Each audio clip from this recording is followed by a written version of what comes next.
Sir, मेरा नाम doctor आना गुप्ता है। मैं nephrology consultant and transplant physician Fortis hospital Mohali में हूँ। तो हमने अभी रिसेंटली ट्रिपल स्वैप किया था जिसमें हमारे पास 3 पेयर्स थे और 3 पेयर्स में जो फर्स्ट पेयर था वो अपनी जो मदर थी वो डॉटर को डोनेट कर रही थी, एक जो सिस्टर थी वो अपने ब्रदर को कर रही थी और जो फादर थे वो अपने डॉटर को दे रहे थे। But because of the some different blood groups उनका HLA आपस में मैच नहीं कर रहा था, इसलिए हमने इनको आपस में स्वैप करके जो बेस्ट किडनी किसी को मिल सकती थी और हमसे बेस्ट आउटकम आ सकते थे, हमने इनको आपस में स्वैप किया। और पेशेंट के ये 3 पेयर सेम डे ट्रांसप्लांट हुए, जो कि एक बहुत लंबी, डॉक्टर साहिल जिन्होंने हमारे साथ बहुत लंबी सर्जरी जो सेम डे में चली वो सक्सेसफुल रही।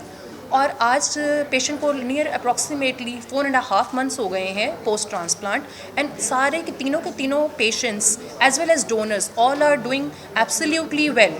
जो पेशेंट्स हैं उनका क्रिएटिनिन नॉर्मल आ गया है, खून बढ़ गया है नियर अबाउट 10 to 11, किसी का 12 ग्राम पर डेसीलीटर, एंड बीपी नॉर्मलाइज हो गया है। जिनकी बीपी की दवाइयाँ पहले ज़्यादा चल रही थी वो मिनिमाइज होके 1 पे आ गई हैं, and they have even assume there normal activities and there normal work. उन्होंने अपने काम पे जाना भी शुरू कर दिया है।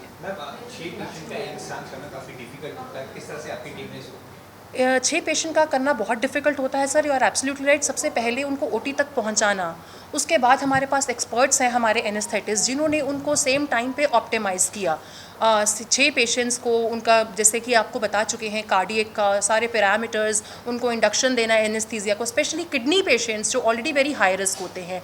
फिर साथ में हमारे डॉक्टर साहिल हैं जो कि हमारे ट्रांसप्लांट सर्जन हैं, इनकी साथ इनकी पूरी सर्जिकल टीम थी जो इतना लंबा पूरा 11 घंटे सर्जरी चली तीनों patients as well as donors सारे सक्सेसफुली वेंटिलेटर से बाहर आए, गुड यूरिन आउटपुट आया। हम इसका ये इतनी सक्सेसफुल सर्जरी थी कि आज 4 मंथ्स के बाद सारे के सारे 6 के 6 पेशेंट्स बिल्कुल परफेक्ट नॉर्मल लाइफ जी रहे हैं। वैसे तो अमूमन ये आम है, लेकिन ट्राई सिटी में फर्स्ट प्राइवेट हॉस्पिटल आपका सर ये आम है, ये बाहर दिल्ली में, बाहर वर्ल्ड में बहुत कॉमन होता है। सो ये स्कार्सिटी हमारे यहाँ पे क्यों है, पेशेंट्स को कहीं और क्यों जाना पड़े जब ये सिटी तुम्हारे लोकल शहर में अवेलेबल है। PGI नो डाउट हमारे पास यहाँ पे कर रहा है, but some of the patients जो वेट नहीं कर सकते ट्रांसप्लांट के लिए, they who are ready to spend and who wants to do it as soon as possible, उनके लिए ये बेस्ट अपॉर्चुनिटी है। किडनी ट्रांसप्लांट में दिक्कत क्या आती है, अभी भी क्या प्रॉब्लम आ रही है, एज अ डॉक्टर आप क्या फेस करते हैं? सर किडनी ट्रांसप्लांट में देखो सर, जो किडनी पेशेंट एक जो डायलिसिस में चले जाते हैं for life long they have to be on medications for gods for विबन। जितना मर्जी हम कोशिश कर ले, हम उनको बिना मेडिसिन के नहीं रख सकते हैं। तो ट्रांसप्लांट के केस में हमें एक जो मेडिसिन हम ट्रांसप्लांट के बाद शुरू करते हैं उसका एक बहुत थिन बैलेंस बना के चलना पड़ता है कि नीदर पेशेंट को इन्फेक्शन आए, नीदर पेशेंट को रिजेक्शन, मतलब उनकी किडनी के, मतलब अगर हम उनकी बॉडी के जो इम्यूनिटी को हम लो करते हैं तो हमारे पास इन्फेक्शंस का खतरा बढ़ता है, अगर उसको बढ़ाते हैं तो हमारे पास इन्फेक्शन का खतरा बढ़ता है। तो इसलिए इनका बहुत एक बैलेंस होना ज़रूरी है।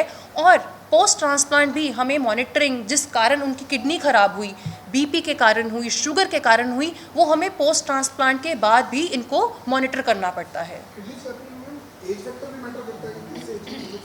सर इसमें एज के अलावा मैं आपको बोलूँगी, हमारी किडनी की जो हम फंक्शनिंग करते हैं जिसको हम GFR बोलते हैं, तो हम इसमें स्वैपिंग में GFR देखते हैं, मेल टू फीमेल देखते हैं, GFR देखते हैं। एज, जैसे हम सब बोलते हैं age is just a number. So some patients में जो इनफैक्ट जो एल्डरली मेल्स होते हैं उनका GFR क्या यंग फीमेल से बेटर होगा। लोगों का मानना है या मिथ है, पता नहीं, कि लोग कहते हैं कि यंग किडनी मिले तो वो ज़्यादा लाइफ रहेगी रादर देन किसी age. Sir this is a theory of ageing, जिसको हम बोलते हैं 40 इयर्स के बाद तुम्हारी किडनी की फंक्शनिंग डिक्लाइन करनी शुरू कर जाती है।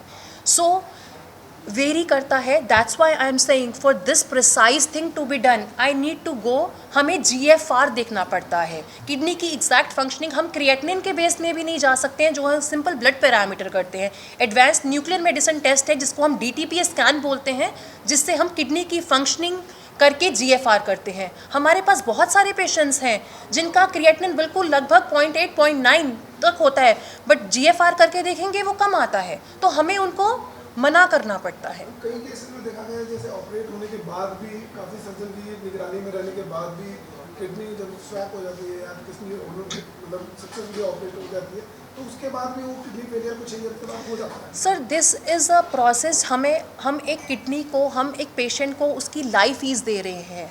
ये किडनी हमने भगवान की दी हुई नहीं है, ये हमें पेशेंट के जो बेस्ट ट्रीटमेंट ऑप्टिमाइज हम कर सकते हैं ये उसके की है। सबसे पहले जब हम किडनी लगाते हैं या किडनी की हम भी कुछ करते हैं, सबसे पहले हमें ये देखना होता है ये किडनी ख़राब क्यों हुई है। अगर हमें वो कारण ही नहीं पता होगा हम उसको पोस्ट ट्रांसप्लांट कैसे मॉनिटरिंग कर लेंगे। दूसरी बात, जैसा कि आपने पूछा एल्डरली किडनी, यंग किडनी, हमने किसी पेशेंट की किडनी ली जिसकी फंक्शनिंग पहले ही कम है, हम उस केस में हम पहले ही पेशेंट को हमें बताना पड़ता है ये किडनी का फंक्शन कभी नॉर्मलाइज नहीं होगा। और हम एक जाते जाते एक सवाल होता है कि जैसे किडनी डायलिसिस में जो पेशेंट होते हैं तो उनका निगरानी में रहने के बावजूद उनका बीपी और शुगर गिर जाता है, तो वो क्या कारण है? सर किडनी का काम बीपी रेगुलेट करना है।